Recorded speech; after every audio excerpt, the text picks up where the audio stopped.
ठीक है। तो पिछली तासिका से हमने किस प्रकार के गद्य आते हैं और गद्य किस प्रकार हमारा समय लेता है, अधिकतम समय, क्योंकि गद्य को ध्यान से पढ़ना पड़ता है, फिर समझ लेना पड़ता है, और किस तरह से विकल्प दिए जाते हैं और किस तरह से हमारा कंफ्यूजन और अधिक बढ़ता है। ठीक है। तो इस पे हमने काम शुरू किया था, पद्य पे। ठीक है। तो एक 5-6 पद्य हमने उदाहरण के तौर पे देखे थे, पढ़े थे, समझे थे। उस पर आधारित प्रश्न किस प्रकार के होते हैं वो विस्तार से देखा था, उसकी चर्चा की थी, उसके उत्तर हमने सही प्रकार से चुने थे। ठीक है। तो आज भी एक तासिका ये पद्य पे हम कंटिन्यू कर लेते हैं। ठीक है। तो सभी को जितना हो सके उतना मैंने स्क्रीन जूम कर दी है।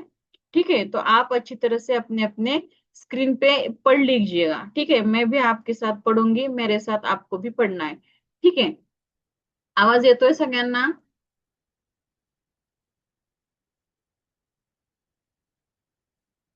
सांगा मला, आवाज येतोय का? येस, येतोय. ठीक आहे. तर सगळ्यांनी माझ्यासोबत पॅरलली वाचन चालू करायचं आहे. ठीक आहे. चला. ठीक है। क्या होता है ना, जितना अधिकतम आप पढ़ोगे ना उतनी ही आपकी पढ़ा मीन्स पढ़ने की क्षमता और अधिक विकसित होगी। और फिर आप जब प्रश्न पत्र का सामना करोगे तो तुरंत वो पढ़ने की एक स्टाइल डेवलप होती है। तो प्रश्न क्या पूछा गया है तो हमें विकल्प चुनने में आसानी होती है। इसलिए प्रैक्टिस करना बहुत बड़ी बात है, क्योंकि गद्य और पद्य इन दोनों पे हमें काफी समय लगता है यहाँ पे। ठीक है। तो चलिए यहाँ पे एक पद्य और पढ़ लेते हैं। ठीक है। हाँ देखिए, अब ये जरा बड़ा वाला पद्य लेते हैं, पद्यांश। ठीक है। देखिए ये यहाँ का पढ़ लीजिएगा।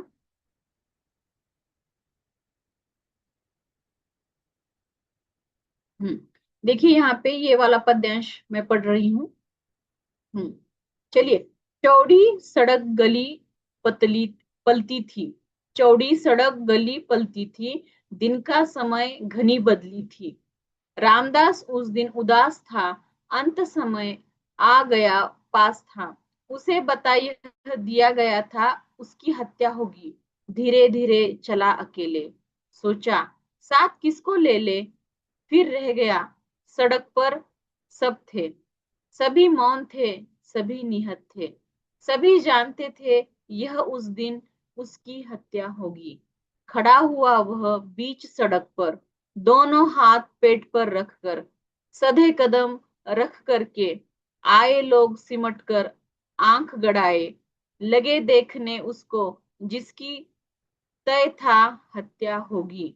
निकल गली से तब हत्यारा आया, उसने नाम पुकारा, हाथ तौल कर चाकू मारा, छूटा लहू का फव्वारा। कहीं नहीं था उसने, आखिर उसकी हत्या होगी। ठीक आहे। बघा कसा कंटेंट आहे। आता हा कंटेंट समजायला अजून अवघड जाणार आहे, पण त्याची काठिण्य पातळी परीक्षेमध्ये वाढवलेलीच आहे। ठीक है। तो त्या पद्धतीनं प्रैक्टिस होना फार आवश्यक है।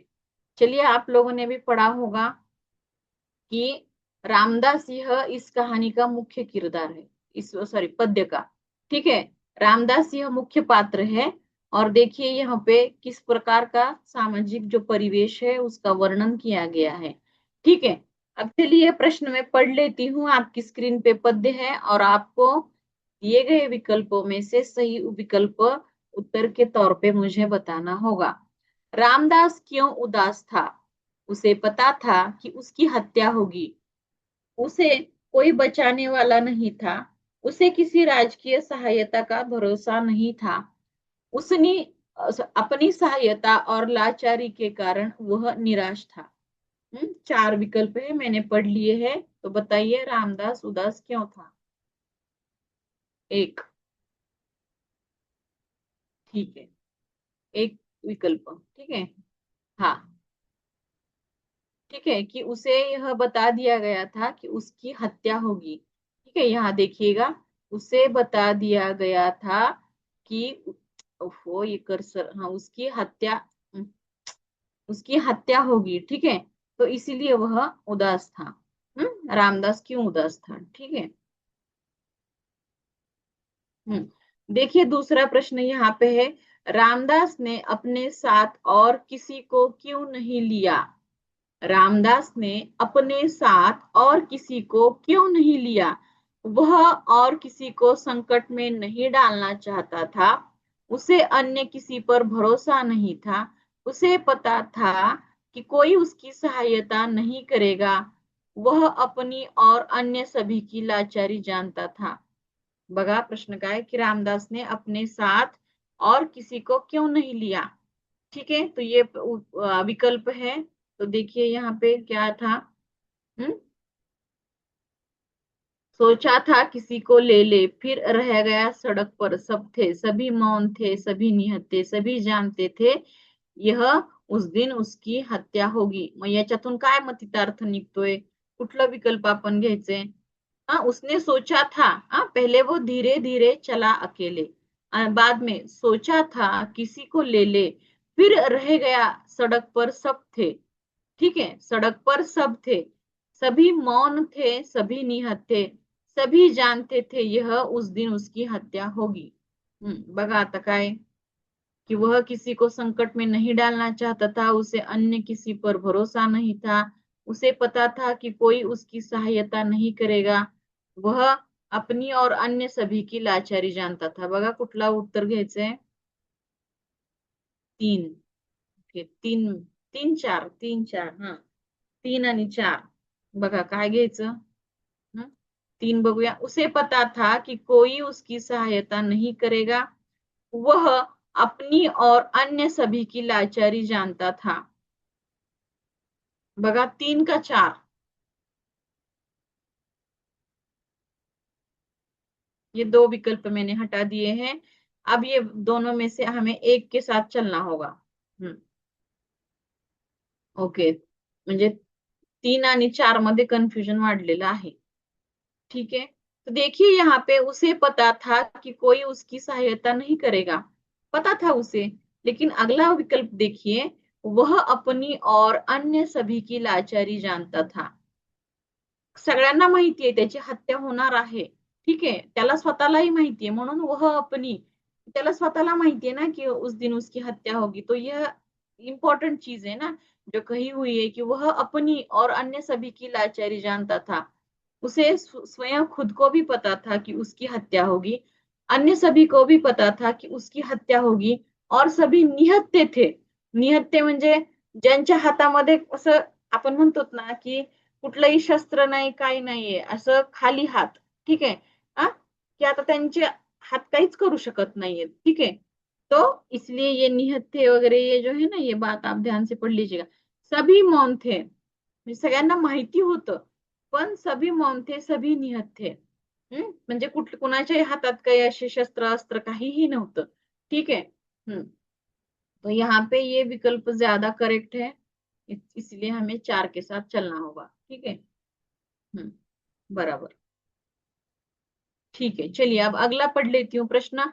सड़क पर हत्या होने में क्या व्यंग है? सड़क पर हत्या होने में क्या व्यंग है? हे करारा व्यंग आहे हा. समाजातले जे प्रश्न आहेत आणि लोकांची जी मानसिकता आहे, तर ह्याच्यावर करारा व्यंग केलेला आहे कवीने या कवितेतून. देखिए, सब और गुंडागर्दी है, पुलिस का नियंत्रण समाप्त है, लोग तमाशबीन हो चुके हैं, उपरोक्त तीनों. म्हणजे सभी और गुंडागर्दी है, म्हणजे सगळीकडे गुंडागर्दी चालते. पुलिस का नियंत्रण समाप्त है, पोलिसांचं नियंत्रण नाहीये. लोक तमाशबीन हो चुके हैं. तमाशबीन म्हणजे लोकांना असा तमाशा बघायला आवडतो, स्वतःला त्याच्यात काही कृती किंवा भूमिका करण्यामध्ये लोकांना इंटरेस्ट नाहीये. असं कोणाची हत्या जरी दिवसाढवळ्या झाली, भर रस्त्यात झाली, भर चौकात झाली, तरी लोकांना त्याच्यामध्ये काही पडायचं नसतं आणि स्वतःला अंगलट काही घ्यायचं नसतं. तर त्या हे अर्थाने तमाशबीन हो चुके हैं, म्हणजे लोकांना आता हे सवयीचं झालेलं आहे. तर आणि उपरिक्त तीन बघा कुठला विकल्प बरोबर जायचं आपण? चार के साथ जा रहे हैं सभी लोग. बराबर है, क्योंकि ये सभी कारण है ना कि सड़क पर हत्या है, यानी सड़क पर हत्या करने वाले लोग कौन होते हैं? मुख्य रूप से गुंड लोग होते हैं, झुंड में आते हैं, उनके साथ अस्त्र शस्त्र होते हैं. ठीक है, बहुत ही बड़ी तरह से वो हिंसा कर लेते हैं, तो ये गुंड लोग होते हैं, गुंडागर्दी झुंड होती है। ठीक है, ये भी सही है। पोलीस का नियंत्रण समाप्त आहे. पोलीसचं नियंत्रण समाप्त आहे म्हणजे पोलीस प्रत्येक ठिकाणी पोहोचू शकत नाही, कायदा आणि सुव्यवस्थेला धाक नाहीये असं या कवितेतून म्हणायचं आहे. ठीक आहे, तर आहे ना असं प्रत्येक ठिकाणी कायदा आणि सुव्यवस्थेचा धाक नाहीये ह्या कवितेतून जो आशय म्हटलेला आहे त्यानुसार. ठीक है, तो ये भी करेक्ट है. लोक तमाशबीन हो चुके हैं. असं असतं की एखाद्याने आवाज उठवला तर त्याचा आवाज दाबण्याचं काम असं होतं. आणि हे सामाजिक व्यंग केलेले की समाजात ही वस्तुस्थिती चालतीये. तर असे विचार करणारे, समाजातलं वास्तव रेखाटणारेच मोस्टली तुम्हाला कंटेंट येणार आहेत, पद्य असो किंवा गद्य असो. ठीक आहे, लोक तमाशबीन हो चुके हे पण बरोबर आहे, म्हणजेच आपला विकल्प जो आहे हा बरोबर आहे. ठीक आहे, आलं लक्षात सगळ्यांना? हम्म. आवाज कट होतोय, बरं. आता इथे तर रेंज आहे, एकदा चेक करा बरं तिकडं रेंज. हो, आवाज ना, आवाजच, होय होय. इथे तर रेंज आहे कोमल मॅडम.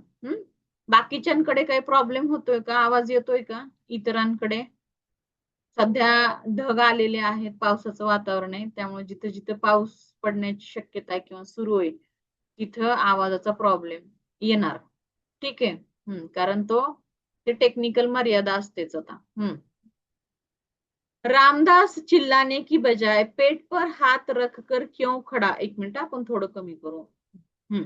रामदास चिल्लाने की बजाय पेट पर हाथ रखकर क्यों खड़ा हो गया? वह हतोत्साहित था, उसे पेट चिरने का डर था, वह स्वयं मरना चाहता था, वह कायर था. बघा, रामदास चिल्लाने की बजाय पेट पर हाथ रखकर क्यों खड़ा हो गया? वह हतोत्साहित था, उसे पेट चिरने का डर था, वह स्वयं मरना चाहता था, वह कायर था. बघा, आता याच्यातला हतोत्साहितचा अर्थ कोण सांगेल? हतोत्साहित नाही, आता थांबा जरा, थोडी गडबड करू नका. हतोत्साहितचा अर्थ सांगा बरं. चलिए, हतोत्साहित का अर्थ पहले मुझे कौन बताएगा? बेबस. हम्म. त्याचा अपोजिट विरुद्धार्थी काय येईल हतोत्साहितचं? हम्म. हतोत्साहितचं जर विलोमार्थी घ्यायचं असेल, हा, अतिउत्साही किंवा उल्लसित. हा, उत्साही. ठीक आहे, तर त्याचं म्हणजे आपल्याला लगेच त्याचं विलोम पण माहिती झालं पाहिजे, कारण तसा जर प्रश्न आला तर म्हणजे हा प्रश्न कुठल्या कुठल्या डिझाईन मध्ये मोल्ड होऊ शकतो ते पण आपण चर्चा करायची लगेचच. ठीक आहे, हा, आता सांगा, तुम्हाला कळलंय आता हतोत्साहित. तो कुठला ऑप्शन सोबत जायचं, किस विकल्प के साथ चलना चाहेंगे? हम्म. फिर से बताइएगा ऑप्शन. हाँ, अभी विकल्प बताइए. ओके. एक. हाँ, बाकी के लोग. हाँ, वह कायर था क्या? एक मिनट में फिर से स्क्रीन दिखाती हूँ. वह तो सही था, उसे पेट चिरने का डर था, वह कायर था, वह स्वयं मरना चाहता था. वह कोई स्वयं मरना चाहता है क्या? यहाँ की त्रासदी जो है इस पद्य की, वह खुद मरना नहीं चाहता है ना, वह आत्महत्या नहीं कर रहा है, उसकी हत्या हो रही है, हे लक्षात घ्यायचंय. त्याचा भाव, त्यातला मेसेज, तो आत्महत्या करत नाहीये, तर त्याची हत्या होऊ घातलेली आहे. म्हणजे तो स्वयं मरना नहीं चाहता है. स्वयं मरना चाहता तो उस अवस्था में वो आत्महत्या होती, लेकिन यहाँ हत्या होने की संभावना है और की जा रही है. ठीक है, म्हणजे हे विकल्प आपण काढून टाकूया. वह कायर था क्या? कायर भी नहीं था वो. कायर होता तो वो भाग जाता ना, त्याला माहिती आता सगळं होणार आहे, आता आपण ह्याच्या पुढे काहीच करू शकत नाही. हाँ, अभी मैंने दो विकल्प हटा दिए, अब मुझे बताइए एक या दो में से कौन सा सही होगा. ओके, एक. ठीक है, अब हत्या हो रही है तो चाहे जो भी हत्या के लिए पहले जो भी अवयव हत्या के लिए चुना जाएगा तो वो कोई नहीं मायने रखता, एक बार हत्या हो रही है तो हो रही है, तो ऐसा डर नहीं है, क्योंकि ऐसा कहा नहीं जा सकता कि सीधे वो पेट पहले ये करेंगे, ऐसा नहीं. हत्या कहीं पे भी हो सकती है, किसी भी अवयव पे हो सकती है. ठीक है, तो ऐसा कुछ ये नहीं है. तो वह हतोत्साहित था, बेबस था, लाचार था, उसके सामने और कोई पर्याय नहीं था. ठीक है, और कोई विकल्प नहीं था और कोई अन्य रास्ता नहीं था. ठीक है, अगला प्रश्न देखिए, आंख गड़ाने का आशय स्पष्ट कीजिए. घूरना, ध्यान से देखना, क्रोध से देखना, नजर से देखना। घूरना, आंखें गड़ाने का आशय स्पष्ट कीजिए। घूरना, ध्यान से देखना, क्रोध से देखना, नजर रखना, आंखें गड़ना। ओके, 3-2, 3-3, ठीक आहे। आपण बघूया तिथे काय आहे ते, एकदा तुम्हाला दाखवते। खड़ा हुआ वह बीच सड़क पर, दोनों हाथ पेट पर रखकर, सधे कदम रख करके आए लोग सिमट कर, आंखें गड़ाए लगे देखने उसको जिसकी तय था हत्या होगा। म्हणजे लोग म्हणजे आंख गड़ाकर देख रहे थे कि जिसकी अभी हत्या होने वाली है। आ? उस अवस्था को या उस चित्र को, या अब जो होने जा रहा है, तो उस स्थिति को लोग आंखें गड़ाए हुए वहां पे खड़े थे देखने के लिए। हाँ, आता काय कळला अर्थ तुम्हाला? क्रोध से देखना, क्रोध से देखना तर नाहीच आहे। बघा, एक हटवलं मी विकल्प, तुम्ही सांगा आता। 3 आणि 2 असे येत आहेत। 3 का है, मैंने हटा दिया ना, आंखें गड़ाने का। हम्म क्रोध होता तो ऍक्शन होती ना। हम्म 2, 1, 3, काय करायचं? हम्म आंखें गड़ाने का आशय, इस पद्य को लेके आशय गड़ाने का अर्थ स्पष्ट करना है। इस पद्य को लेके। हम्म बघा, आता ह्या सगळ्यांचाच अर्थ जवळपास सेम आहे। घूरना, ठीक आहे, म्हणजे आपण डोळे वटारून असं खूप बघतो, कुतूहल असतं त्या डोळे वटारण्यामध्ये। आंखें जब हम बड़ी बड़ी करके आंखें फाड़ कर देखते हैं, आंखें फाड़ कर देखना यानी आंखें बड़ी बड़ी करके देखना। आणि अशी काही गोष्ट असेल तर असं मोठे डोळे करून लोक बघतात। तो ध्यान से देखना याने एकदम असं फुल्ली कॉन्सन्ट्रेट त्यांनी, म्हणजे अगदी इकडं बिलकुल हलत नाही डुलत नाहीत, पूर्ण लक्ष लोकांचं त्या स्थितीवर आहे।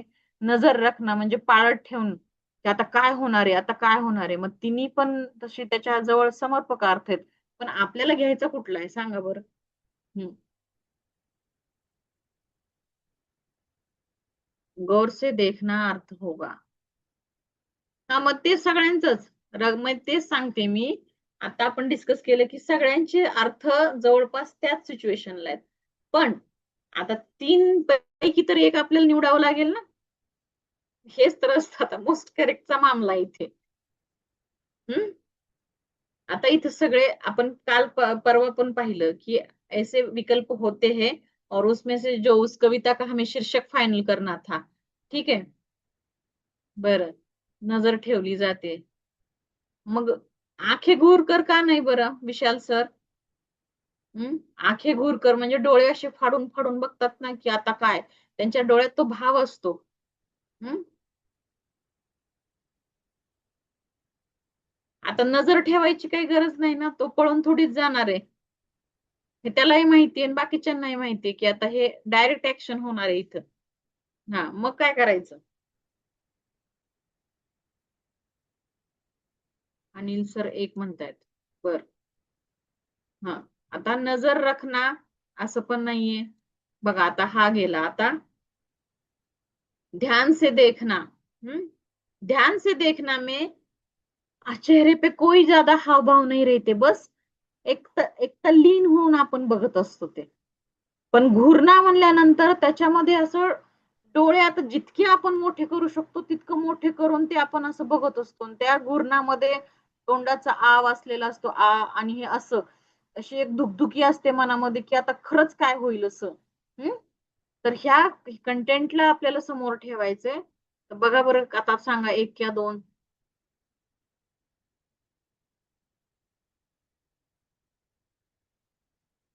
आंखें दिखाना म्हणजे गुस्सा करना,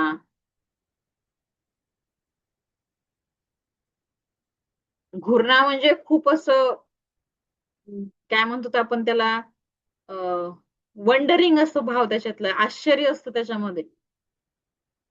2 का, ध्यान से देखना। बघा आता तुम्ही सगळेजण एक एक एक एक ऑप्शन देत आहेत. रागाने बघणे.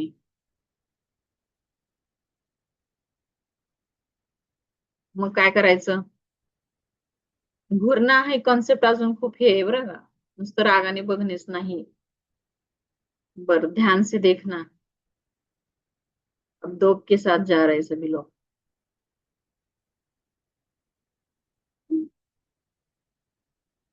ठीक है. सधे कदम रख करके आए लोग सिमट कर आंखें गड़ाए, लगे देखने उसको. सगळे लोक एक झालेले आहेत आणि बघत आहेत रामदासला. मग घूरना का ध्यान से देखना? सांगा एकदा. मला वाटते घूरना, तुम्हाला वाटते ध्यान से देखना. मग काय करायचं? मॅडम म्हणतायत म्हणून नाही. हम्म.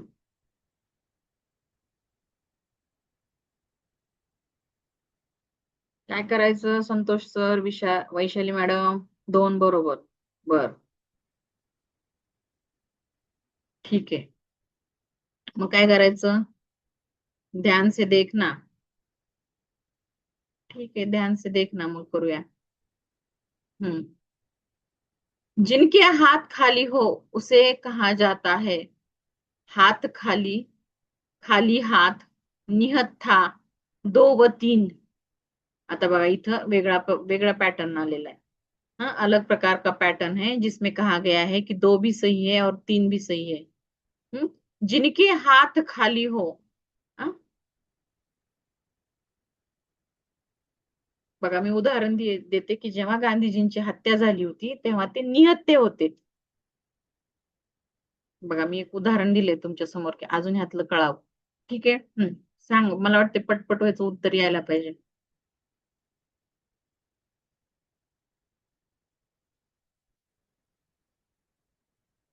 बर. वह बोर्ड पर लिखे हुए शब्दों को आग गड़ाकर पढ़ रहा था. ठीक आहे, ठीक आहे. दोन हा केले आपण. हा.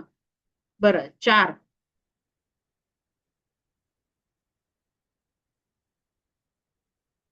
घूरना याने बचाने के हेतु से. बर. राग आणि आचार्य जेव्हा येत असो तेव्हा आपण असेच बर. ठीक आहे. हा चला आता हे पुढचं. हम्म. निहत्था म्हणजे हात खाली. बघा आता ह्याचा अर्थ कसा घ्यायचा. खाली हात. हात खाली. हम्म. हे हात खाली ह्याचं ड्राफ्टिंग कसं वाटतंय तुम्हाला? हे करेक्ट आहे का ड्राफ्टिंग? सांगा मला, येस ऑर नो. हात खाली असं आपण म्हणतो का हिंदीमध्ये? ऐसा हम कहते हैं क्या, हात खाली? हात खाली म्हणजे ते डिरेक्शन झाल्या, हात वर हात खाली.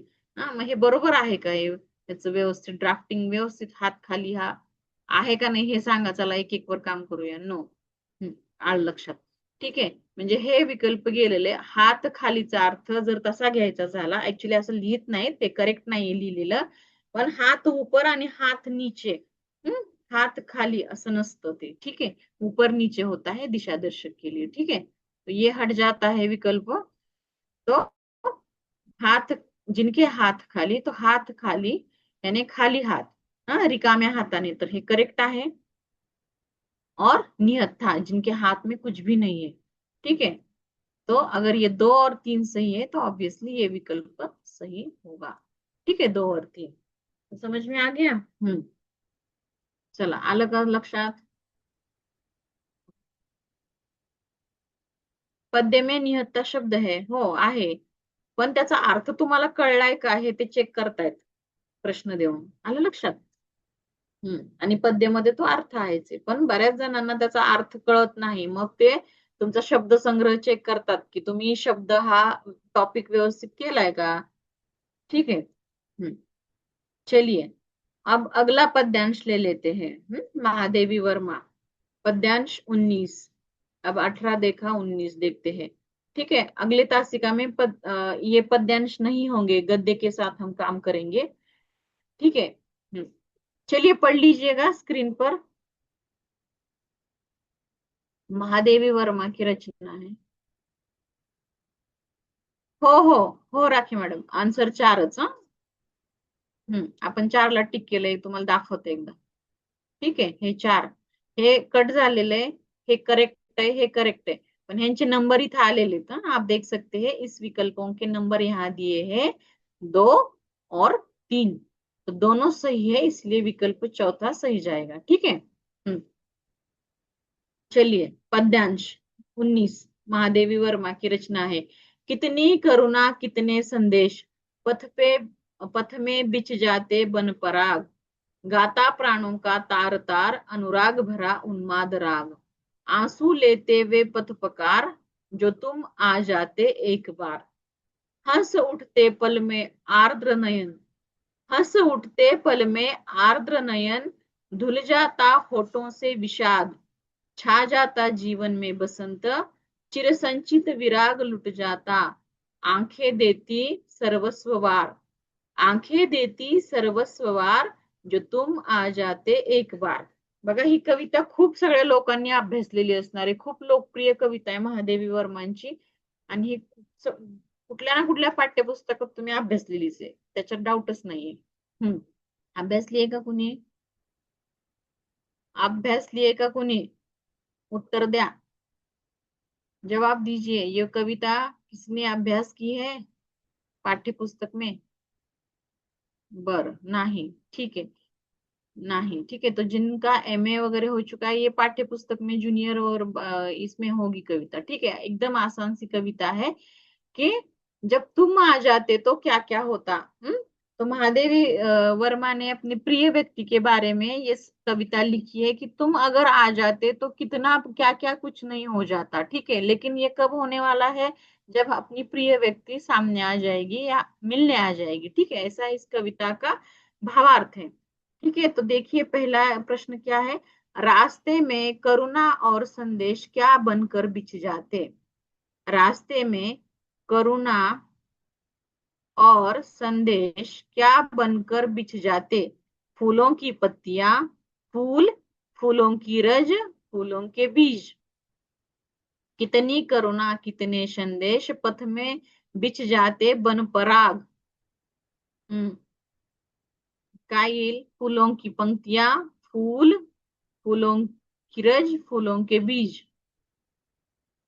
हम्म पथ पथ में बिछ जाते बन पराग, करुणा और संदेश क्या बनकर, ये देखिए यहाँ पे करुणा है, यहाँ पे संदेश है। ठीक है, और ये क्या बनकर बिछ जाते, हम्म पथ में बिछ जाते बन पराग। आता परागचा अर्थ काय आहे सांगा, परागचा अर्थ माहित पाहिजे, म्हणजे मग ह्यातलं कुठलं ऑप्शन करेक्ट ते आपल्याला शोधता येईल। परागचा अर्थ सांगा आधी, चला। बीज, बर, परागकण माहिती ना आपल्याला, विज्ञानामध्ये शिकलोय आपण। हा, त्यांचं विस्थापन कसं होतं परागकणांचं या ठिकाणाहून त्या ठिकाणावर। तो फुलों के बीज, आलंय का विज्ञान लक्षात तुमच्या? म्हणजे बघा, इथे हिंदी शिकत आहेत पण विज्ञानाचा सुद्धा संदर्भ आलाय, म्हणजे एक विषय, प्रत्येक विषय एकमेकांशी संबंधित आहेत, असा कुठलाच विषय नाही की जो आपण स्वतंत्र शिकू शकतो, प्रत्येकाचं एकमेकाशी इंटरलिंकिंग आहे। ठीक आहे। तो पराग म्हणजे फुलों के बीज, म्हणजे परागीभवन आपण विज्ञानामध्ये म्हणतो त्याला। ठीक आहे, तो देखिए यहाँ पे फुलों के बीज, म्हणजे असं इतकं आपल्याला माहिती पाहिजे, आपला अभ्यास इतका वाईड असा रेंज न विस्तारित पाहिजे। चलिए, अनुराग का विपरीत अर्थक है, अनुराग का विपरीत अर्थक है राग, रागयुक्त, उन्माद, विराग। बघा, विपरीतार्थ शब्द आला, अपोजिट वर्ड। हाँ, सांगा, एक मिनिट, अनुराग देखो कहाँ है, अनुराग भरा उन्माद राग। ठीक है, अनुराग भरा उन्माद राग, आता है हा अनुराग जो है, ये अनुराग हमें पूछा गया है, तो अनुराग का विलोमार्थी शब्द क्या होगा निम्नलिखित विकल्पों में से, राग, राग युक्त, विराग और उन्माद, कौन सा होगा? हम्म अनुराग.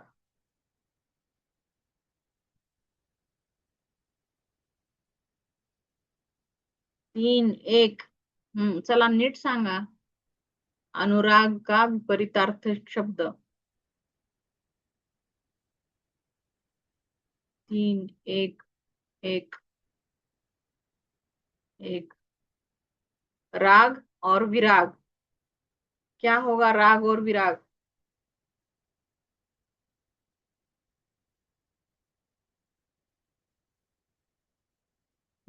चलिए दोनों में से एक बताइए, अनुराग का विपरीतार्थक शब्द, अपोजिट.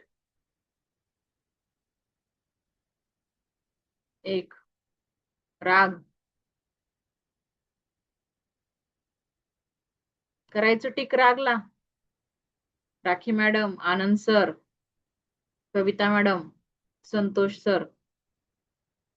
करायचं टिक ज्यांनी 1ला म्हटलंय. तर 2 कोण म्हटलं मध्येच? हे बघ 3 पण आलं. सगळेच विकल्प टिक करू का मग? संतोष सर म्हणतात 1ला करा मॅडम. बर. आज विनोद सर नाही आहेत का क्लासमध्ये?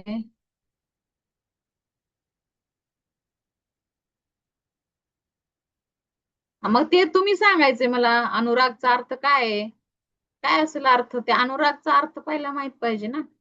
अनुराग म्हणजे प्रेम. बरोबर चव्हाण सर. हा आहेत आहेत क्लासमध्ये आहेत. हा अनुराग म्हणजे प्रेम. हा बरोबर. मग काय येणार? हा मग आता विरागचा अर्थ काय?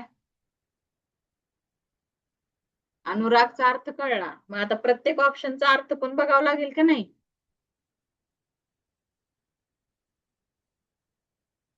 उदासीन म्हणजे प्रेम. अनुराग म्हणजे ती प्रेमाची अशी एक फ्लो आहे, अटॅचमेंट आहे. आणि जिथं अटॅचमेंट तुटते, हा विरक्ती होते. मग ते विरक्तीसाठी कुठला शब्द इथं बरोबर आहे असेल बरं?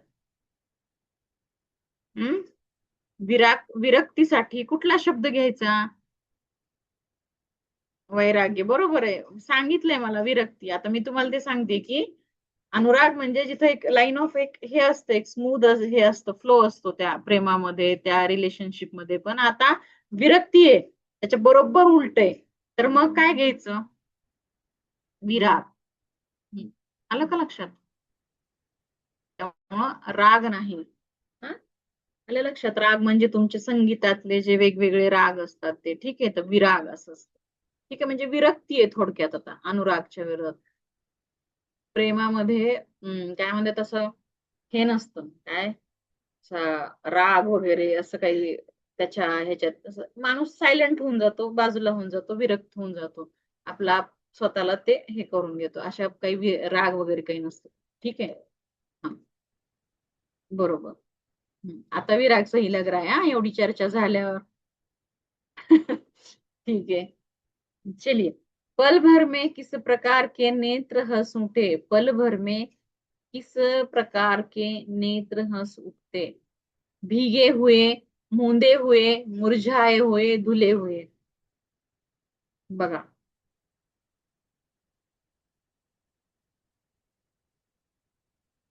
भीगे हुए, मूंदे हुए. आता ह्याचा सगळ्यांचा अर्थ माहित पाहिजे. हम्म किस प्रकार के भीगे हुए म्हणजे भिजलेले डोळे. हा मुंदे हुए. मुंदे हुए काय? उत्तर द्यायची घाई करायची नाही, आधी एक एक विकल्प व्यवस्थित समजून घ्यायचा आहे. बंद असतात का मुंदे हुए? टोटली बंद असतात का? नीट उत्तर द्या. हम्म ते एक एक विकल्प बघूया. मी तुम्हाला भिगे हुए म्हणजे भिजलेलं सांगितलंय. हा आता मला तुम्ही सांगा मिटलेले. हा मुंदे होय, पण ते टोटली असं क्लोज असतात का? बंद होते का टोटली मुंदे हुए? तुम्ही मांजरीचं पिल्लू बघितलंय का छोटस, कसं ते झोपतं ते मुंदे हुए? ते असे थोडेसे किंचितसे उघडे असतात ते. हा हा त्याच्यानंतरचा कुठला ऑप्शन आहे? मुरझाए हुए. हा अब नेत्र मुरझाते हैं क्या? नेत्र मुरझाते हैं क्या? मुरझाते कौन है? मुरझाने का संबंध किससे आता है? हाँ ते बरोबर आहे सगळं. हा बरोबर. हे काय आर वजे. ठीक है, मुरझाने का संबंध फूलों के साथ होता है. ठीक है, तो यहाँ नेत्र जो है वो मुरझाते नहीं है, इसलिए विकल्प हटा दिया. धुले हुए. धुले हुए होते क्या नेत्र? असं म्हणतो का आपण धुले हुए?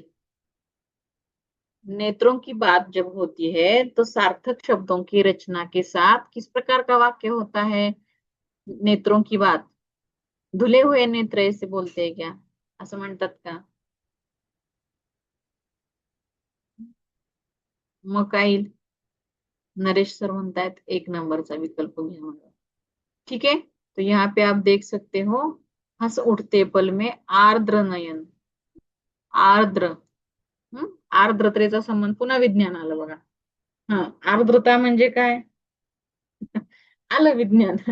असं खूप लिंकिंग असतं सगळ्या विषयांचं एकमेकांशी. हा, आता आर्द्रता हा शब्द कुठं जोडता येईल बघा.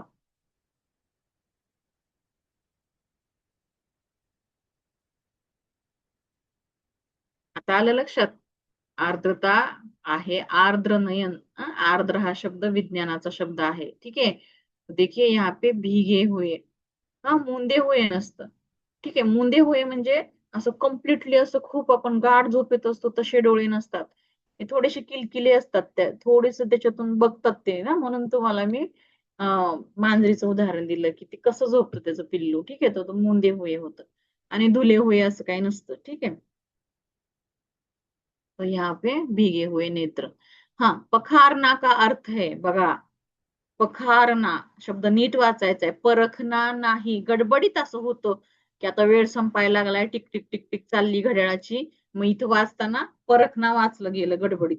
ऐसा बहुत बार होता है कि गड़बड़ी में परखना ऐसा पढ़ लिया जाता है और फिर विकल्प में गड़बड़ होती है. तो ठीक तरह से पढ़िएगा. पखारना. पखारना. बहाना. धो देना. देखना. सजा देना. काय पखारना. हा, ते झालं. आता पुढच्या उत्तराकडे या. 1, 3. देखना. पखारना म्हटलंय. राखी. 2. धो देना.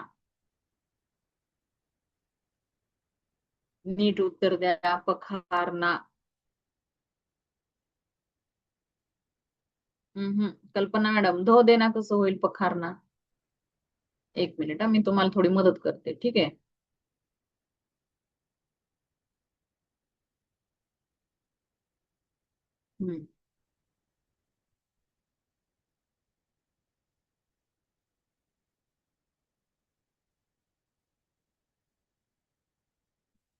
बघा इथं कुठं आहे? आंसू लेते वे पथ पकार. आंसू लेते वे पथ पखार. काय येईल सांगा बरं? पथ पकार. कविता दाखवा. बर थांबा.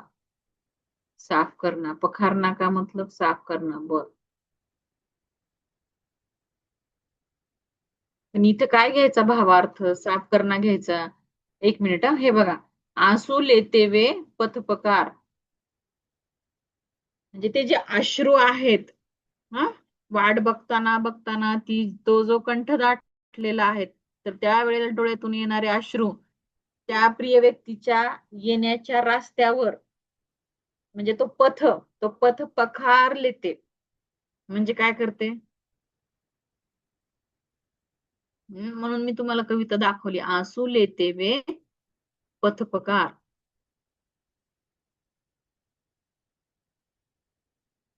हा, पण इथं भावार्थ घ्यायचा आहे, शब्दशः अर्थ नाही. पथ पखार.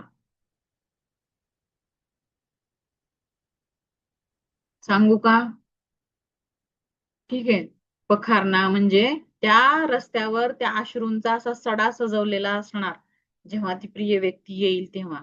ठीक आहे, तर मग त्या अश्रूंनी त्याचा जो रस्ता आहे तो पखारलेला असेल म्हणजे सजवलेला असेल, त्याच्यासाठी फुलं वगैरे नसणार आहेत, तर ते अश्रू आहेत ना, जे उमडून आलेत, दाटून आलेले आहेत त्या प्रिय व्यक्तीच्या भेटीसाठी, दिसण्यासाठी. आणि तिच्या विरहामध्ये त्या अश्रूंनी तो रस्ता काय होणार आहे, वो पथ क्या होने वाला है, सजने वाला है. म्हणजेच पखारण्याचा अर्थ आहे सजा देणे. ठीक आहे. भावार्थ घ्यायचा असतो कवितेत. हाँ, चलिए, समय है ना अभी हमारे पास?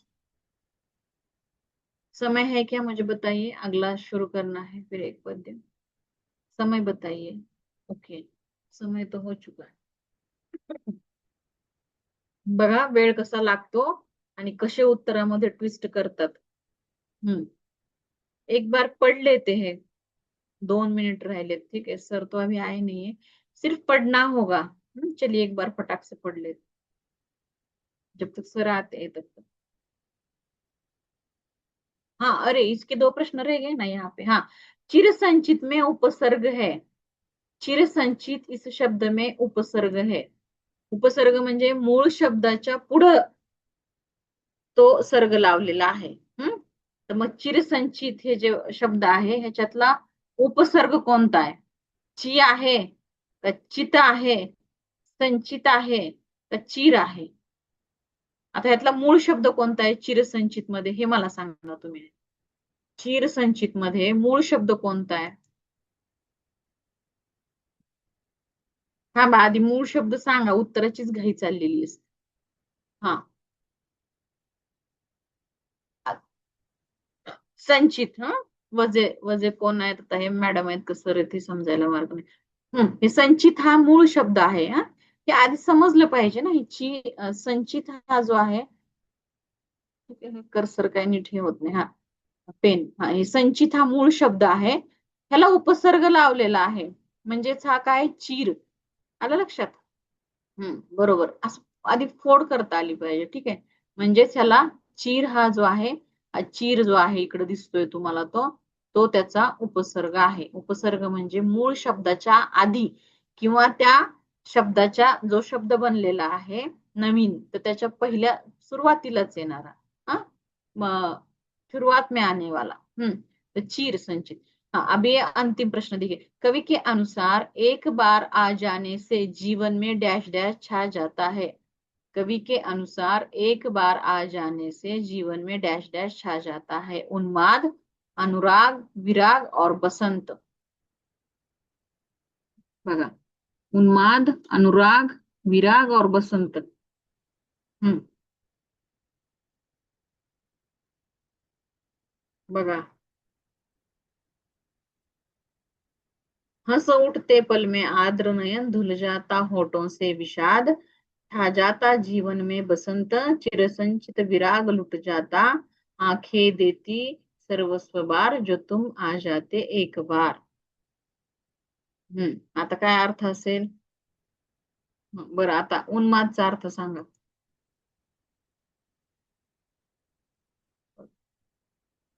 उन्मादचा अर्थ सांगा विशाल सर. तुम्ही आपने उन्माद यह विकल्प चुना है, उन्माद का अर्थ क्या होगा? कोण सांगा, कोणी ज्याला येतं ते अर्थ सांगा आधी उन्मादचा. विरागचा अर्थ आपण पाहिलाय, विरक्ती. विरक्ती येणार आहे का? प्रियतम व्यक्ति के आ जाने से विरक्ति आने वाली है क्या? नहीं आने वाली, तो विराग हट जाएगा. हम्म. ठीक है. अनुराग तो पहले से ही है, अनुराग है, इसलिए तो वो व्यक्ती चाहिए, आने को चाहिए. ठीक आहे. हा, उन्मादचा अर्थ नाही सांगितला मला कोणी. हा, गर्व. पण म्हणतो ना, उन्मत्त होणे, उन्माद करायचा, उत्माद करायचा, म्हणजे उगा अति दाखवायचं, अति करायचं, अति अहंकारात जे जे वर्तन होतं ते सगळं उन्माद आहे. तर उन्मादाचं वर्तन होईल का? ऑब्वियसली होणारच नाहीये. सर आ गए हैं. हाँ, ठीक है. तो उन्माद नहीं होगा, ठीक है, अतिरेक होगा नहीं, और अहंकार से जो जो कृत्य होते हैं वे भी नहीं होंगे. विराग की तो बात ही नहीं है, क्योंकि प्रियतम व्यक्ति जो आ रहे हैं. ठीक है. अनुराग तो पहले से ही है, इसीलिए तो उनकी होड़ है, उनकी चाह है, राह देखी जा रही है, आने के लिए प्रार्थना की जा रही है. ठीक है. तो क्या होगा? उत्तर आप दीजिए। अब उत्तर दीजिए। कवि के बार, हाँ, ठीक है। तो कवि के अनुसार एक बार आ जाने से जीवन में बसंत छा जाता है। ठीक है, तो यहाँ आप देख सकते हैं इस पंक्ति में, छा जाता जीवन में बसंत, म्हणजे वसंतचं आगमन होईल, हा. चिरसंचित विराग म्हणजे इतक्या माझ्या चिरसंचित म्हणजे आतापर्यंत जे संचित आहे, म्हणजे नशीब आपण ज्याला म्हणतो, तर त्याच्यामध्ये आतापर्यंत विरक्ती होती. तर ती विरक्ती सगळी जाऊन पुन्हा काय होईल? वसंताचं आगमन होईल. लेकिन कब? जो तुम आ जाते एक बार. अशी ही महादेवी वर्मांची सुंदर कविता आहे.